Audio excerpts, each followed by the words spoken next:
Hey everyone, it's Julian. Back on Just Cause 3 now. I just finished doing some of the missions. I'm trying to work through the missions on the game.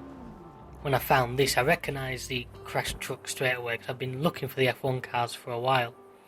And I'd heard this is how they spawn. And sure enough, here's this nice green number. Kind of reminds me of the old Caterham cars for those who know Formula 1. So anyway, same as the supercar video I did recently. The first thought is get it to a garage.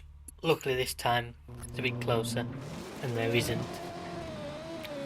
There isn't a military base handling nuclear missiles waiting for me on the route. So you see, it's not as quick as that supercar, but by God it is quick. Nearly hit a cow there.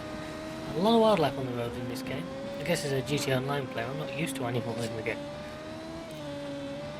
Anyway, it's not as quick, but it does handle a lot better than that supercar. It does seem a lot more glued to the road, which is always handy. I like how they've used the rear light as a brake light in this game. I also discovered as well they've got a horn on it. It's just tickled me for some reason. It's not the one thing you'd think Adrian Newey and his team are up on, trying to think, whoa, skid a little. Of course somebody has to build a fence in my way. And that's got it to the garage. So that's what I needed to do in terms of I've now got the vehicle on access when I want it. Hey, you used to race these beauties, didn't you, Rico? Back before you left, I mean. Interesting that it says Rico used to race these things. Now, maybe that's something that the earlier Just Cause games explain. I don't know, I've never particularly played them, but interesting tidbit of history there. So anyway, I got the car back a lot faster than I maybe anticipated, so I thought I'd take it for a bit of a drive. See what it could do. Make a mess of that Mini, that's for sure. I mean, the roads in Medici are nice, but they're not really designed for this. There's a bit too much traffic around, so I want a bit of clear road, really. I'm thinking the military bases are probably a good bet. You generally don't get a lot of traffic. Luckily, I think I, by this point, own pretty much all of these bottom islands. So there's no enemy bases, they all belong to me. There's nothing that's likely to come out and get me. I mean, it makes me laugh times like I think now where I get the in view of authorities. Now I own all this land, so I can't really see what the authorities are doing here, other than possibly starting a war with some of my rebels. Ambulance over there, probably need that later. You see there, this car is certainly not slow.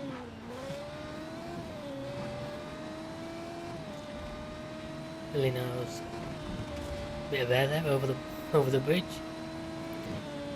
I think it tops out about 270. Now obviously a Rebel one will have the nitrous equipped, probably makes it even faster, but this one obviously was still street fresh. So here we are, here's one of the nice big military bases. I thought these roads are quite open and there's no traffic on them, so you can actually make quite a decent race course around some of these, something I may look into. When I'm doing some other things in this game. I'm trying to work through the storyline missions. I figured it's probably a good idea. I've put enough hours in without doing anything useful. Probably should start doing something that actually means something. Yeah, I actually come back out of the military base there without fully realising, but as the roads were quiet, I thought I'd just keep it going.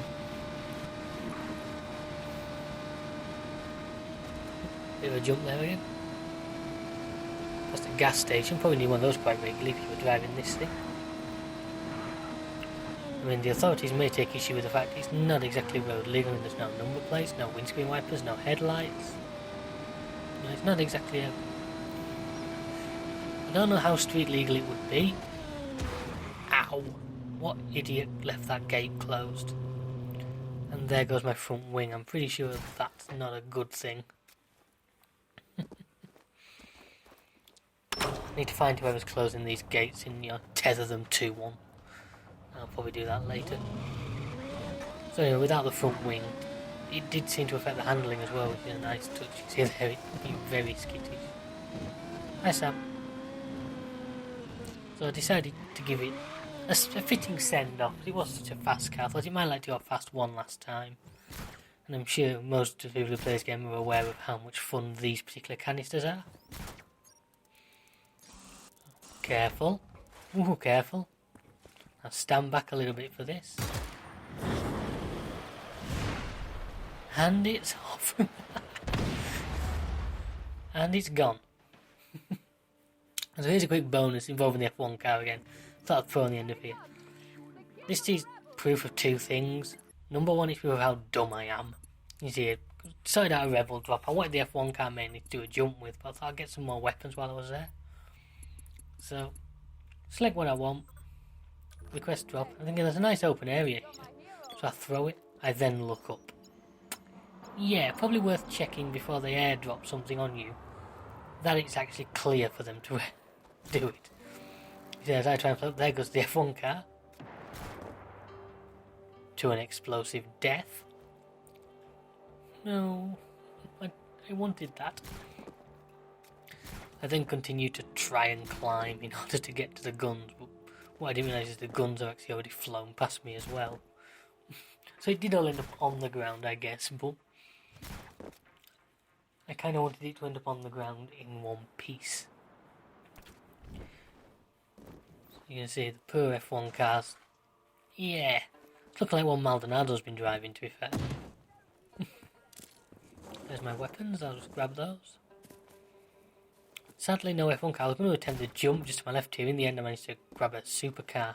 Came driving around, so I collared that and did it. But yeah, that didn't exactly go as planned, and that one might need a tune-up and a quick polish before it's fit to race.